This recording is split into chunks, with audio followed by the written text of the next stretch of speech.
ہے غار کا، اور کے بالکل سامنے دروازے کے سامنے ایک مسجد ہے، پتھر کے ہی وہ تراش خراش کر کے ایک مسجد بنائی گئی ہے، اس میں یعنی پتھروں کی ہی دیواریں سی اور وہ نشانات اب بھی پڑے ہوئے. اور ہم وہاں پہ جب گئے اور دیکھا اور اس کی ساری تصویریں وغیرہ بھی لیں تو وہاں پہ ہمارے کچھ لوگوں نے وہاں اس مسجد میں نماز پڑھنے کی سعادت حاصل کرنے کی کوشش بھی کی، یعنی نماز بھی پڑھی وہاں، اور اس کو یعنی کیفیتوں کو محسوس کرتے رہے کہ کس طرح سے اصحاب کہف یہاں پہ آئے ہوں گے. بہرحال انہوں نے اس کے اوپر ایک مسجد بنا دی. پہلے انہوں نے کہا کہ اس کے اوپر ہم یادگار بنا دیں، اب انہوں نے مسجد بنا دی. اب یہ کون لوگ تھے جنہوں نے جو غالب آئے، غالب آنے والے مومن تھے، یہ کافر تھے؟ اب یہ ایک الگ ایک بحث ہے کہ مومن یا کافر، کس نے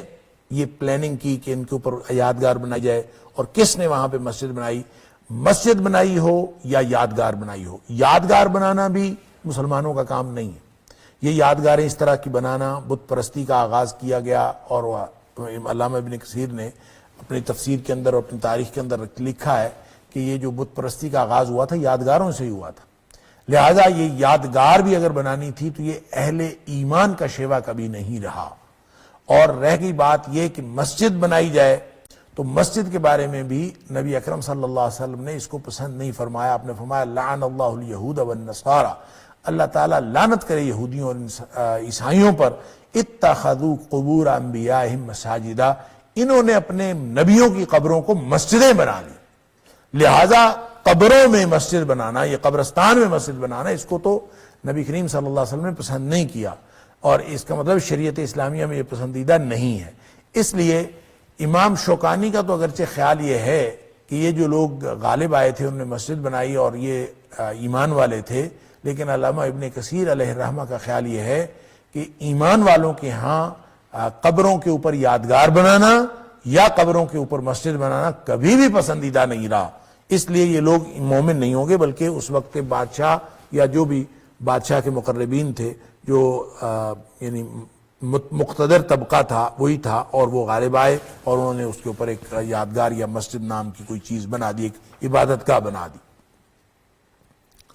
سَيَقُولُونَ ثَلَاثَةٌ رَابِعُهُمْ كَلْبُهُمْ وَيَقُولُونَ خَمْسَةٌ سَادِسُهُمْ كَلْبُهُمْ رَجْمًا بِالْغَيْبِ. ان قریب لوگ کہیں گے کہ وہ 3 تھے، رابعہم کلبہم چوتھا ان کا کتا تھا، وَيَقُولُونَ اور لوگ یہ کہیں گے خَمْسَةٌ وہ 5 تھے، سادسہم کلبہم چھٹا ان کا کتا تھا، رجمًا بالغیب. اللہ اکبر، یہ بغیر دیکھے تیر چلانے کے مترادف ہے. رجمًا تیر چلانا ہے، بالغیب بغیر دیکھے، جیسے بالکل اندھے تیر چلانے کی مترادف ہے. کوئی کہتا ہے 3 تھے، چوتھا کتا تھا، کوئی کہتے تھے 5 تھے، چھٹا کتا تھا. گویا کسی بھی طرح کی ان کی گنتی کے بارے میں اندازے لگانا یہ بالکل اندھیرے میں تیر چلانے کے مترادف ہے. اس کا کوئی حقیقت سے کوئی تعلق نہیں. یہ کون کہے گا؟ سیقولون، کون کہے گا کہ اتنے تھے اتنے تھے؟ اس سے مراد عرب کے لوگ ہیں جن کے ہاں اصحاب کہف کا قصہ مشہور تھا، اور اسی لیے یہودیوں نے قریشیوں کو کہہ کر نبی کریم صلی اللہ علیہ وسلم کو یہ سوال کیا تھا کہ آپ اصحاب کہف کے بارے میں، یعنی اصحاب کہف کے بارے میں لوگ جانتے تو تھے، ایک علم تو تھا لوگوں کے پاس، لیکن ایگزیکٹ علم نہیں تھا، اس کے بارے میں پوری تفصیل کا علم نہیں تھا کہ کیا ہے. البتہ اندازے لوگ لگاتے تھے، 3 تھے جی، 4 تھے کہ 5 تھے، اور اس طرح کے وہ اندازے لگاتے تھے، اور ان اندازوں کا ذکر قرآن نے کیا ہے، اور ساتھ فرمایا رجمًا بالغیب. یہ ان میں سے کوئی اندازہ ٹھیک نہیں. البتہ آگے ایک اور اندازہ وَيَقُولُونَ سَبْعَةٌ وَثَامِنُهُمْ كَلْبُهُمْ، اور یہ بھی کہیں گے اور یہ بھی کہتے ہیں سبعۃ وہ 7 تھے، وَثَامِنُهُمْ كَلْبُهُمْ اور 8واں ان کا کتا تھا. اب اس کے بارے میں یہ جو پہلی 2 تعداد ہے، 2 یعنی ثلاثہ اور رابعہم کلبہم، یعنی وہ 3 تھے، چوتھا کتا تھا. وَيَقُولُونَ خَمْسَةٌ وَسَادِسُهُمْ كَلْبُهُمْ اور 5 تھے، چھٹا کتا تھا. اس کے بارے میں فرمایا رجم بالغیب، وہ اندھیرے میں تیر چلانے کے مترادف ایسے تکے مارتے ہیں. لیکن یہ جو اگلی تعداد بتائی وَيَقُولُونَ اور لوگ یہ کہتے ہیں، یہ کہیں گے سبعۃ وَثَامِنُهُمْ كَلْبُهُمْ وہ 7 تھے، 8واں ان کا کتا تھا. تو اس کے بارے میں یہ نہیں فرمایا رجم بالغیب. تو اس کا مطلب ہے کہ یہ قرآن نے تصدیق کر دی ہے کہ یہ اصل میں وہ 7 تھے، 8واں ان کا کتا تھا. یہ ان کی تعداد ہے. قُلْ رَبِّي أَعْلَمُ بِعِدَّتِهِمْ، اے حبیب صلی اللہ علیہ وسلم آپ ان کو فرما دیجئے کہ میرا رب جانتا ہے کہ ان کی گنتی کیا تھی، ان کی تعداد کیا تھی، ما یعلمہم الا قلیل، اور بہت ہی کم لوگ جانتے ہیں ان کی تعداد کے بارے میں، فلا تمار فیہم الا مراء ظاہرا، بس آپ ان سے جھگڑا نہ کریں، اگر کوئی بات ہو بھی، بحث و مباحثہ ہو بھی، تو بس ذرا سی بحث کر لیا کریں، باقی ان کی تعداد کے بارے میں، ان کے سارے باقی معاملات کے بارے میں خام خواہ بحث کرنے کی ضرورت نہیں۔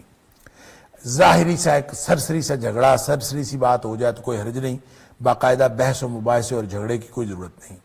وَلَا تَسْتَفْتِ فِيهِمْ مِنْهُمْ أَحَدًا،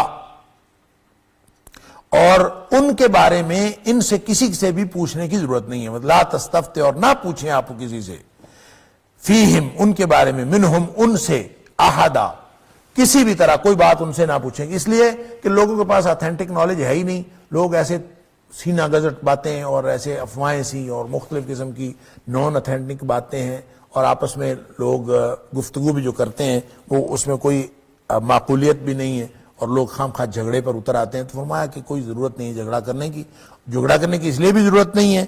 کہ ان کی معلومات اللہ نے آپ کو دے دی ہیں، جو اتھینٹک معلومات تھیں، جو صحیح معلومات، درست معلومات ہونی چاہیے تھی مستند، وہ آپ کو اللہ تعالیٰ نے دے دی، اور اس لیے بھی جھگڑا کرنے کی ضرورت نہیں ہے کہ ان کے پاس کوئی اتھینٹک نالج ہے نہیں کسی چیز کا، لہٰذا ان کے ساتھ آپ جھگڑا نہ کریں اور ان سے پوچھنے کی ضرورت بھی نہیں ہے۔ وَلَا تَقُولَنَّ لِشَيْءٍ إِنِّي فَاعِلٌ ذَلِكَ غَدًا، اب یہ درمیان میں یہ حکم ہے، سبحان اللہ، وَلَا تَقُولَنَّ، اور نہ کہیں آپ، لِشَيْءٍ کسی بھی چیز کے بارے میں، انی بے شک میں، فاعل کرنے والا ہوں، ذالک اس کام کو، غدا کل کو، غدن کا معنی کل ہوتا ہے، اور صرف کل کا اسپیسیفک دن نہیں، غدن سے مراد ہوتا ہے، غدن سے مراد مستقبل کا یا مستقبل قریب کا کوئی بھی دن ہو سکتا ہے، کل بھی ہو سکتا ہے، پرسوں بھی ہو سکتا ہے، ترسوں بھی ہو سکتا ہے۔ ہوا یوں کہ نبی کریم صلی اللہ علیہ وسلم سے جب سوال پوچھے گئے کہ روح کیا ہے، اصحاب کہف کے بارے میں بتائیے، یا پھر پوچھا گیا کہ ذوالقرنین کون تھا، تو نبی کریم صلی اللہ علیہ وسلم نے ان سے یہ بات فرمائی کہ میں کل جواب دوں گا۔ اب جو کل آیا تو وحی ہی نہیں آئی، خیال تھا کہ وحی الہی آئے گی اور اللہ تعالیٰ مجھے وحی کے ذریعے سے بتا دے گا، میں ان کو بتا دوں گا، تو وحی نہیں آئی تو نبی کریم صلی اللہ علیہ وسلم پریشان ہوئے، اور پھر یہ کم و بیش 15 دن وحی نہیں آئی، اللہ، اور یوں نبی کریم صلی اللہ علیہ وسلم انتظار کرتے رہے، 15 دن بعد وحی آئی، اور جبریل نے آ کے یہ بھی ساتھ کہا کہ کبھی بھی مستقبل کا کوئی منصوبہ بنانا ہو اور اس کے بارے میں یہ کہنا ہو کہ میں کل کروں گا یا آئندہ کروں گا، تو وہ انشاءاللہ کہے بغیر نہیں کہنا۔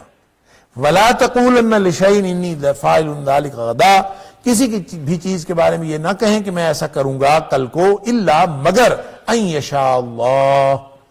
یہ ساتھ کہہ دیے جائیں کہ جو اللہ چاہے گا، اگر اللہ چاہے گا تو میں انشاءاللہ کل کروں گا یہ کام، اگر اللہ چاہے گا تو میں پرسوں یہ کام کروں گا، یعنی مستقبل کے ہر کام کے بارے میں انشاءاللہ کی شرط ساتھ لگا کے، اگر اللہ چاہے گا تو پھر یہ ہوگا، تو پھر یہ اس طرح سے کرنا چاہیے تاکہ جب اللہ کا نام لیا ہو اور انشاءاللہ کہا ہوا ہو تو اس کا مطلب یہ ہوگا کہ انسان نے اپنا معاملہ اللہ کے سپرد کر دیا، جب اللہ کے سپرد کر دیا تو پھر اللہ تعالیٰ اس کی حفاظت بھی کرتا ہے، اس کے سارے معاملات کی نگرانی بھی کرتا ہے، پھر ایسا نہیں ہوتا کہ وہ پھر کام پورا نہیں ہوتا، پھر اللہ تعالیٰ اس کو پورا کرتا ہے، کیونکہ اللہ کے ذمے ہے کہ اللہ تعالیٰ اس کو پورا کرے، آدمی اللہ سے یہ گمان اچھا رکھ رہا ہوتا ہے۔ وَاذْكُرْ رَبَّكَ إِذَا نَسِيتَ، اور جب تو بھول جائے تو اپنے رب کو یاد کر لیا کر، وَاذْكُرْ رَبَّكَ، اور یاد کر لیا کر اپنے رب کو، اِذَا نَسِيتَ، جب آپ بھول جائیں۔ اب اس کا کیا مطلب ہے؟ اس کا مطلب یہ ہے کہ اگر اس کا ایک مطلب یہ ہے کہ اگر انشاءاللہ کہنے آپ بھول گئے ہیں، کہ جب شروع میں انشاءاللہ کہنا تھا کہ آئندہ کام میں یہ کروں گا، اگر وہ آپ بھول گئے ہیں تو جب یاد آئے تب آپ انشاءاللہ پڑھ لیں، ایک معنی تو یہ ہے۔ اور دوسرا معنی اس کا یہ ہے کہ اگر بھول گیا کوئی آدمی تو جب یاد آئے تو اس وقت اپنے رب کو یاد کرے، یعنی جب یاد آیا تو اپنے رب کو یاد کرے۔ تیسرا معنی اس کا یہ ہے کہ اگر کوئی چیز بھول گئی ہو اور یاد نہ آ رہی ہو تو اس وقت اپنے رب کو یاد کرنا چاہیے، یعنی ہم ویسے ہی گفتگو کرتے ہوئے کوئی چیز بھول جاتے ہیں یا پھر کوئی کام کرنا بھول جاتے ہیں، ہمیں یاد نہیں آ رہا ہوتا کہ ہم نے کیا کرنا ہے، ہم نے کیا، تو کسی بھی طرح کی جو نسیان کی شکل میں، کوئی چیز بھول جانے کی شکل میں، کسی بھی طرح سے اس کو فوراً اللہ کو یاد کرنا چاہیے، یعنی آپ کو کوئی بات بھول گئی ہے، آپ لا الہ الا اللہ کہیں، آپ اللہ اکبر کہیں، آپ سبحان اللہ کہیں، آپ الحمدللہ کہیں، آپ ماشاء اللہ کہیں، انشاءاللہ کہیں، کسی بھی طرح اللہ کو یاد کریں تو اللہ کی، یا قرآن پڑھنا شروع کر دیں، کوئی لا الہ الا اللہ، لا حول ولا قوت الا باللہ، کوئی ایسی بات کہیں جس سے آپ کو وہ چیز یاد آ جائے گی۔ گویا وَاذْكُرْ رَبَّكَ اِذَا نَسِيتَ، اس کے اندر یہ جتنے بھی مفاہیم پوشیدہ ہیں سب کا تعلق انسان کے عمل کے ساتھ ہے۔ یاد نہیں رہا انشاءاللہ کہنا، وہ پڑھ لیجئے، یہ بھی اس کا معنی ہے۔ اگر کوئی چیز بھول گئی ہے تو جب یاد آئی ہے اللہ کو یاد کر لیجئے، یہ بھی اس کا معنی ہے۔ اور یہ بھی اس کا معنی ہے کہ کوئی چیز بھول گئی ہے اور وہ یاد نہیں آ رہی تو اس کو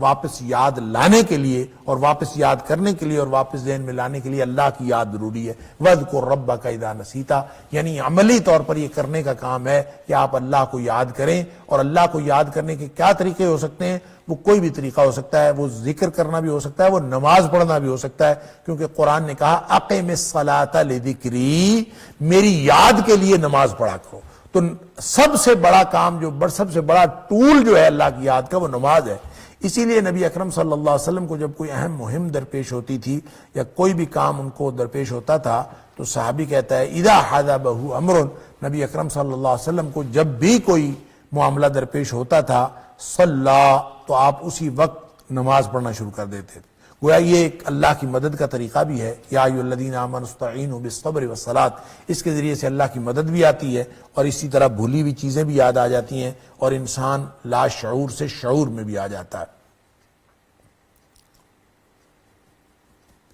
وَاذْكُرْ رَبَّكَ اِذَا نَسِيتَ، اور جب بھی تمہیں بھول جائے تو اپنے رب کو یاد کیا کرو۔ یہ میں نے عرض کر دیا کہ اس کے 3 مفاہیم ہو سکتے ہیں۔ ویسے ہمارے جو اسلاف نے ایک کام اور کیا ہے اور شاید وہ درست بھی ہے کہ وہ قرآن میں چونکہ ہر چیز کا علاج بہرحال قرآن میں موجود ہے، تو وہ اس علاج کو ڈھونڈنے کے لیے ہمارے اسلاف نے، کم و بیش ہر دور کے اسلاف نے یہ طریقہ کار رکھا قرآن کے ساتھ اپنے تعلق کا کہ جہاں جس چیز کا ذکر آیا ہے اس کی تلاوت کرنا اسی چیز کے لیے شفا قرار پایا۔ مثلا جتنی آیات شفا ہیں ان کو پڑھ کے دم کیا جاتا ہے تاکہ اللہ تعالیٰ اس کو شفا دے دے۔ اور اسی طرح سے وَاذْكُرْ رَبَّكَ اِذَا نَسِيتَ، جب کسی کو حافظے کے کوئی معاملات ہوں یا کوئی یادداشت کے کوئی معاملات ہوں تو اس کو کہا جاتا ہے کہ یہ پڑھو وَاذْكُرْ رَبَّكَ اِذَا نَسِيتَ۔ میں خود میٹرک میں جب تھا تو مجھے یاد ہے کہ میں نے ایک بزرگ خاتون سے، ہماری خاندان کی جو بزرگ خاتون تھیں، ان سے میں نے شکایت کی کہ مجھے چیزیں یاد نہیں ہوتی، سبق یاد نہیں ہوتا یا کچھ، تو انہوں نے مجھے کہا کہ تم یہ پڑھا کرو وَاذْكُرْ رَبَّكَ اِذَا نَسِيتَ۔ اور اس وقت مجھے اتنا مفہوم بھی نہیں پتا تھا، تو میں نے اس کو پڑھنا شروع کر دیا، کئی دن میں پڑھتا رہا وَاذْكُرْ رَبَّكَ اِذَا نَسِيتَ، اس کا وظیفہ کرتا رہا وَاذْكُرْ رَبَّكَ اِذَا نَسِيتَ۔ تو بہرحال اس کا کوئی فائدہ ہوا یا نہ ہوا، اس کے بعد اس کے ذریعے سے مجھے اس کا مفہوم جاننے کی بہرحال ایک طلب پیدا ہوئی اور میں نے اس کو سمجھا اور میں جانا، اور مجھے یہ سمجھ آئی کہ انسان کو اپنے بھلکڑ ہونے کی وجہ سے اور اپنے جو نسیان کے مرض کو ختم کرنے کے لیے اللہ کی یاد کرنی چاہیے۔ یہ الگ بات ہے کہ یہ آیت کا ٹکڑا بھی اللہ کی یاد میں آ جائے گا، کیونکہ قرآن حکیم کی آیت کا ٹکڑا ہے وَاذْكُرْ رَبَّكَ اِذَا نَسِيتَ، یا کوئی بھی آیت کا ٹکڑا پڑھیں گے تو وہ آ تو جائے گا اللہ کی یاد میں، لیکن صحیح معنی یہ ہے کہ جو طریقہ کار اللہ کے رسول صلی اللہ علیہ وسلم نے اللہ کی یاد کا بتایا ہے اس کے ذریعے سے اللہ کو یاد کیا جائے۔ اور وہ کیا ہے؟ اس کی سب سے بڑی جو نشانی اور سب سے بڑی علامت اور بڑا ٹول، بڑا ذریعہ وہ نماز ہے۔ اقم الصلاۃ لذکری، یہ قرآن کہتا ہے۔ پھر اس کے علاوہ جو جتنے بھی الفاظ انسان زبان سے کہتا رہتا ہے، افضل الذکر لا الہ الا اللہ، نبی کریم صلی اللہ علیہ وسلم فرمایا بہترین ذکر لا الہ الا اللہ ہے۔ پھر اسی طرح الحمدللہ، سبحان اللہ، لا حول ولا قوت الا باللہ، یا پھر سبحان اللہ، الحمدللہ، لا الہ الا اللہ، اللہ اکبر، ولا حول ولا قوت الا باللہ، یہ سارے الفاظ ہیں۔ اور مختلف طرح کے اذکار جو آتے ہیں یہ سارے کے سارے اللہ کی یاد ہیں، اور انسان کو اپنے ذہنی کیفیتوں کو درست کرنے کے لیے، اپنے لاشعور کو شعور بنانے کے لیے، اور اپنی جو ذہنی صلاحیت اور استعداد کو بڑھانے کے لیے اللہ کو یاد کرنا ضروری ہے۔ اور یہ گویا وَاذْكُرْ رَبَّكَ اِذَا نَسِيتَ، اس کے اندر جس طرح قرآن کے دیگر احکام کے اندر بے شمار مفاہیم پوشیدہ ہوتے ہیں، اس کے اندر بھی بے شمار مفاہیم پوشیدہ ہیں۔ سبحان اللہ۔ وَقُلْ عَسَىٰ أَن يَهْدِيَنِ رَبِّي لِأَقْرَبَ مِنْ هَٰذَا رَشَدًا، اور یہ کہا کرو کہ ہو سکتا ہے کہ میرا رب ان یہدینی ربی، میرا رب مجھے ہدایت عطا کرے، لیقرب من ھذا رشدا، اس بھلائی سے زیادہ قریب تر، لیقرب اس سے زیادہ، من ھذا من ھذا اس سے زیادہ قریب تر، راشدہ بھلائی کے اعتبار سے. یعنی ایک چیز انسان جو سمجھ رہا ہوتا ہے وہ بھلائی سمجھ کے ہی اس کو کام کر رہا ہوتا ہے. تو جب آپ اللہ کو یاد کریں گے اور انشاءاللہ کہیں گے تو اللہ تعالیٰ آپ کو اس راستے سے بہتر راستہ بھلائی کے اعتبار سے عطا فرمائیں. یہ اللہ تعالیٰ کا وعدہ ہے. گویا یہ انشاءاللہ کہنے کا فائدہ ہے کہ وَقُلْ عَسَىٰ ہو سکتا ہے. یہ عَسَىٰ جو ہے اس کا معنی ہو سکتا ہے، ممکن ہے، ان یہدینی ربی کہ میرا رب مجھے ہدایت دے، لیقرب من ھذا اس سے زیادہ قریب تر، راشدہ بھلائی کے اعتبار سے، جو میرے لیے زیادہ بہتر ہو، زیادہ بھلا ہو، زیادہ خیر کا باعث ہو، مجھے اللہ تعالیٰ وہ دکھا دے انشاءاللہ کی وجہ سے. تو ظاہر ہے یہ اللہ تعالیٰ، یہ ہو سکتا ہے، عسیٰ کا معنی ہو سکتا ہے. تو یہ میں پہلے بھی کئی دفعہ عرض کر چکا ہوں کہ عسیٰ قرآن حکیم میں جہاں کہیں بھی آتا ہے وہ یقین کا فائدہ دیتا ہے، اگرچہ اس کا اگر یہ عربیت کے اعتبار سے یہ شک کا فائدہ دیتا ہے، ہو سکتا ہے، امید ہے، اس کے اس طرح کے معنی ہوتے ہیں. لیکن جب قرآن میں استعمال ہوتا ہے تو عسیٰ کا معنی تیقن ہے کہ لازماً ایسا ہوگا، یعنی شک نہیں ہے، وہ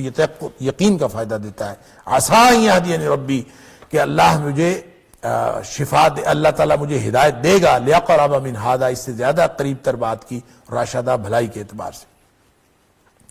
وَلَبِثُوا فِي كَهْفِهِمْ 300 سِنِينَ وَازْدَادُوا تِسْعًا. اب دیکھیں وہ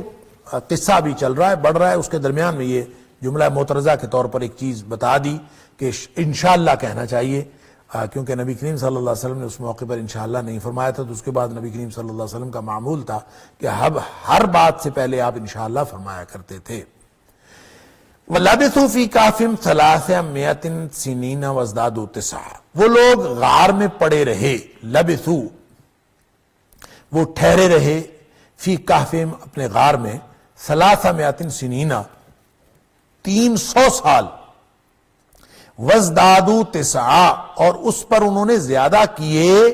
9 سال، گویا 309 سال وہ وہاں پڑے رہے. اب اس کے بارے میں بعض لوگوں کا خیال یہ ہے کہ 300 سال وہ شمسی اعتبار سے ٹھہرے تھے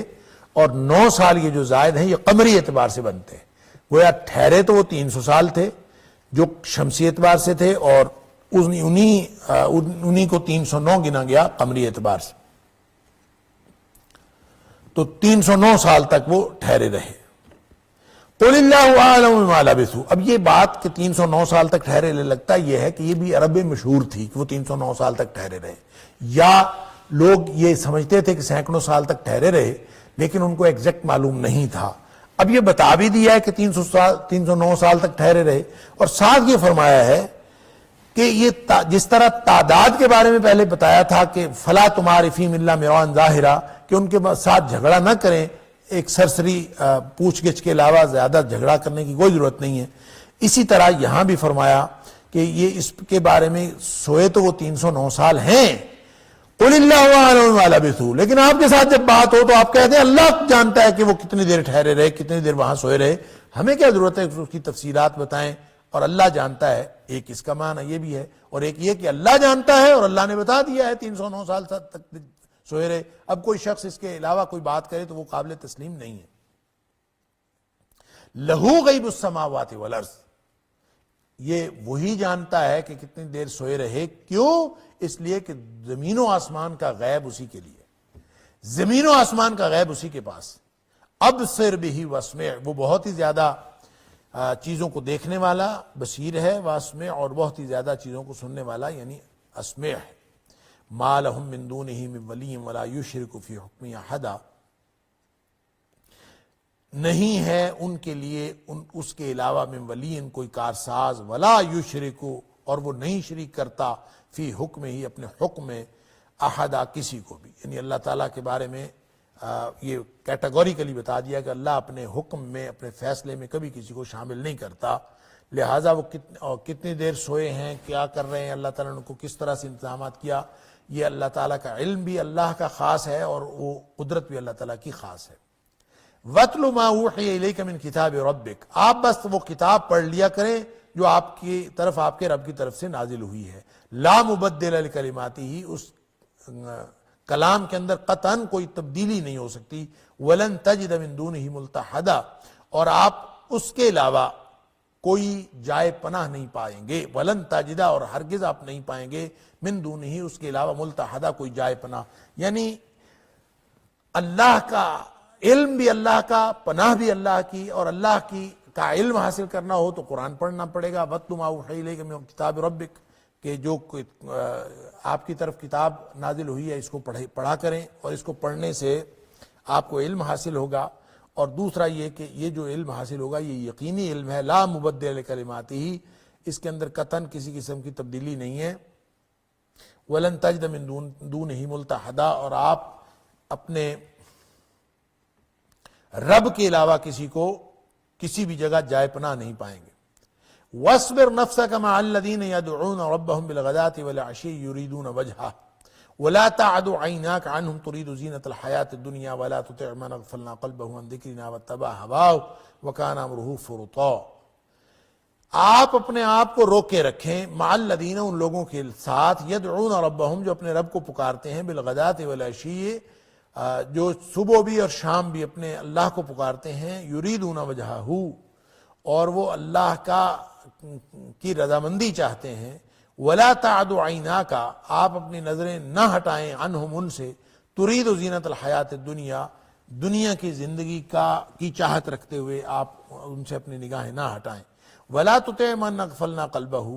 اور آپ قطعاً جو ہے وہ اس کی پیروی نہ کریں جس کے دل کو ہم نے، من اغفلنا، جس کے دل کو ہم نے غافل کر دیا ہے، عن ذکرنا، اپنے ذکر سے، واتبع ہواہ، اور اس نے اپنی خواہشات کی پیروی کی ہے، وکان امرہ فرطا، اور اس کا جو معاملہ ہے وہ زیادتی والا معاملہ ہے، حد سے بڑا ہوا معاملہ ہے. اللہ اکبر. اب یہ جو حکم دیا جا رہا ہے کہ نیک لوگوں کے ساتھ جڑے رہیں، ان کو نہ چھوڑیں، یہ کن کے بارے میں؟ یہ ایک تو عمومی حکم ہو سکتا ہے کہ چونکہ پیچھے اصحاب کہف کا ذکر آیا، اور اصحاب کہف چونکہ نیک لوگ تھے اور وہ ایمان والے تھے اور ایمان بچا کے وہاں گئے، تو بتانے کا یہ گویا ایک رہنمائی دی جا رہی ہے عمومی، کہ قیامت تک کے لیے آپ کو ایسے لوگ ملیں جو بالکل اپنے ایمان کی حفاظت کے لیے دنیا سے الگ تھلگ ہوئے بیٹھے ہوں، یا پھر ان کے جو طرز زندگی ہے وہ ایمان کی حفاظت والا طرز زندگی ہو، جو صبح و شام اپنے اللہ کو پکارتے ہوں اور صبح و شام اللہ کی تسبیح بیان کرتے ہوں، اور ان لوگوں نے اپنی پوری زندگی کا مطمع نظر اللہ کی ناراضگی سے بچنا اور اللہ کی رضامندی حاصل کرنا بنایا ہوا ہو، تو آپ اپنے آپ کو ان کے ساتھ جوڑ لیں. وَاصْبِرْ نَفْسَكَ مَعَ الَّذِينَ يَدْعُونَ رَبَّهُمْ بِالْغَدَاةِ وَالْعَشِيِّ يُرِيدُونَ وَجْهَهُ. سبحان اللہ. جو اللہ کی رضامندی چاہنے کے لیے لوگ جو اس طرح کی زندگی گزار رہے ہیں، آپ ان کے ساتھ جڑیں. ایک عمومی حکم ہو سکتا ہے، اور خاص طور پہ اس استعارے کو استعمال کرتے ہوئے جو ایک نیک لوگوں کا جو استعارہ کے طور پر یہ اصحاب کہف کی سٹوری ہمارے سامنے آتی. دوسرا اس کا معنی یہ بھی ہے کہ شان نزول کے اعتبار سے جو مفسرین نے لکھا ہے کہ یہ دراصل کفار مکہ، اور بلکہ کفار یہ جو سرداران مکہ ہیں، ان کی خواہش ہوتی تھی نبی اکرم صلی اللہ علیہ وسلم سے کہ آپ کے ساتھ جو چھوٹے چھوٹے لوگ ہیں، کم سماجی مرتبے والے اور انتہائی گویا معاشرے کی نگلیکٹڈ کلاس جو ہے آپ کے ساتھ ہے، تو آپ ان کو پرے ہٹا دیں، پھر ہم آپ کے ساتھ آ کے بات کرنا چاہتے ہیں. اور کئی دفعہ وہ کہہ بھی دیتے. صحابہ کرام نبی کریم صلی اللہ علیہ وسلم کے پاس تشریف فرما ہوتے تھے، جو اصحاب صفہ کی شکل میں کر لیں یا دیگر کوئی، تو وہ جو قریشی سردار تھے وہ نبی کریم صلی اللہ علیہ وسلم کے پاس آنے سے گریز کرتے تھے، اور باقاعدہ بعض اوقات درخواست بھی کرتے کہ ان لوگوں کو ہٹائیں تو پھر ہم آئیں گے. اور اس کا ذکر اللہ کریم نے سورۃ الانعام کی آیت نمبر 52 میں بھی کیا ہے، وَلَا تَطْرُدِ الَّذِينَ يَدْعُونَ رَبَّهُمْ بِالْغَدَاةِ وَالْعَشِيِّ يُرِيدُونَ وَجْهَهُ، کہ جو لوگ اللہ کی رضامندی چاہنے کی خاطر صبح و شام اللہ کی تسبیح بیان کرتے ہیں، اس کو پکارتے ہیں، ان کو آپ ہرگز نہ چھوڑیے، چاہے وہ غریب ہیں، چاہے وہ مسکین ہیں، چاہے جو مرضی ہیں. مَا عَلَيْكَ مِنْ حِسَابٍ مِّنْ شَيْءٍ،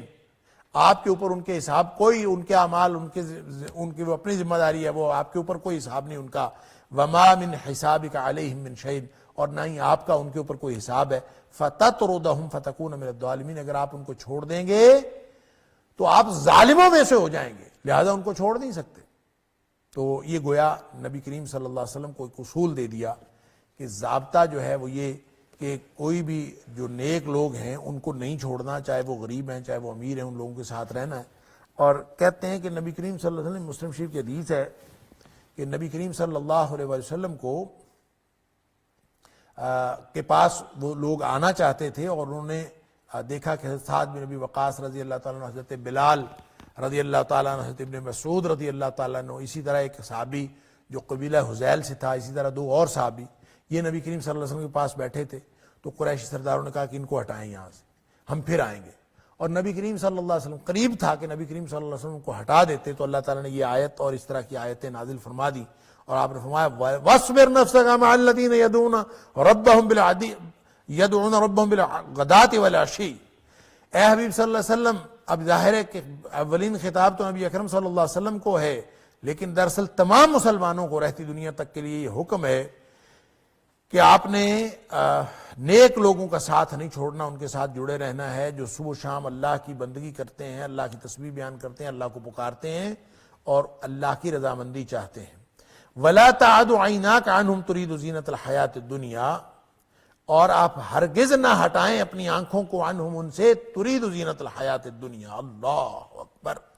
دنیاوی زندگی کی زینت کی خاطر۔ کیا مطلب؟ ان سرداروں کی خاطر جو دنیاوی مادی طور پر سردار ہیں۔ اگر مادی طور پر کسی کے پاس دولت زیادہ ہے، یہ دولت مند آگے ہیں، تو دولت مندوں کو دیکھ کر یہ جو غریب غربا ہیں، جو ایمان سنبھالے بیٹھے ہیں، جو صبح و شام اللہ کی رضامندی چاہنے کی خاطر اس تڑپ میں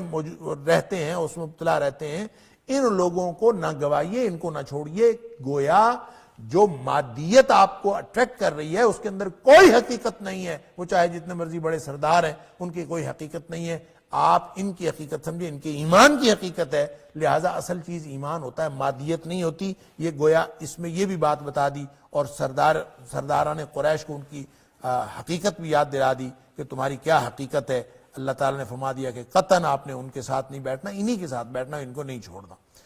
اور پھر یہی ہوا کہ نبی کریم صلی اللہ علیہ وسلم نے کبھی نہیں چھوڑا اپنے ساتھیوں کو، اپنے غریب اور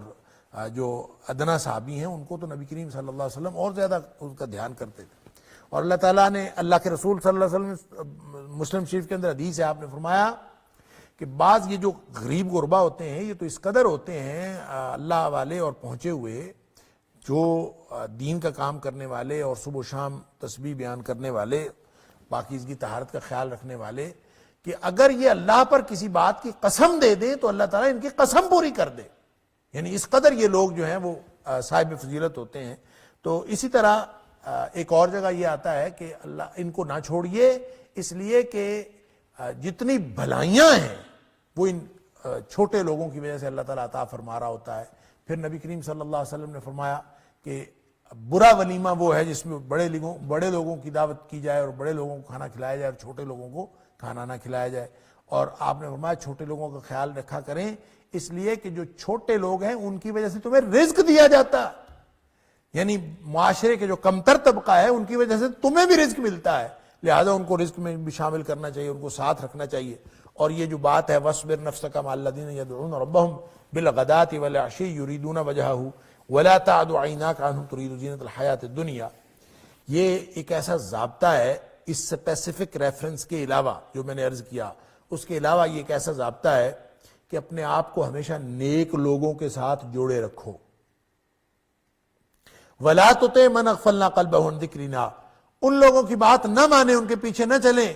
جن کے دل ہم نے غافل بنا دیے ہیں اپنی یاد سے، یعنی ان کو کوئی اللہ ہی یاد نہیں آتا، جو اللہ کو یاد نہیں کرنے والے، جن کی زندگیوں میں اللہ کی یاد کی کوئی جھلک اور رمق نظر نہیں آتی، آپ قطعاً ان کے پیچھے نہ چلیں، ان کی اطاعت نہ کریں۔ وَاتَّبَعَ هَوَاهُ، یہ لوگ تو اپنی خواہش نفس کی پیروی کرنے والے ہیں، ان کے پیچھے نہ چلیں آپ۔ وَكَانَ أَمْرُهُ فُرَطًا، اور ان کا پورا معاملہ جو ہے وہ زیادتی پر اور یعنی آگے بڑھا ہوا ہو، حد سے بڑھا ہوا ہو، زیادتی پر مبنی ہو، وہ آپ ان کے پیچھے نہ چلیں، ان کے پیچھے چلیں جو نیک لوگ، اور جو زیادتی کرنے والے اور ظالم لوگ ہیں ان کے پیچھے نہ چلیں۔ تو ایک یہ گویا اصولی طور پر ایک عمومی ضابطہ دیا جا رہا ہے کہ انسان کو اپنے تعلقات کے لیے، لوگوں کے ساتھ رہنمائی لینے کے لیے، جماعتیں بنانے کے لیے، آپس میں کوآرڈینیشن قائم کرنے کے لیے ہمیشہ نیک لوگوں کا انتخاب کرنا چاہیے، اور معاشرتی تعلقات کے لیے بھی ہمیشہ نیک لوگوں کا انتخاب کرنا چاہیے۔ اور خام خواہ مادیت کی وجہ سے اور دنیاوی زندگی کی زینت کے سبب اور جو شان و شوکت ہے اس کے سبب خام خواہ جو نیک لوگ ہیں ان سے دوری نہیں اختیار کرنی چاہیے، بلکہ ایمان کی اصل اہمیت اور فضیلت ہے، ایمان والوں کے ساتھ بیٹھنا چاہیے جس سے ایمان آپ کا مضبوط ہوتا ہے۔ لہٰذا یہ وہ بات ہے جو میں نے پہلے بھی عرض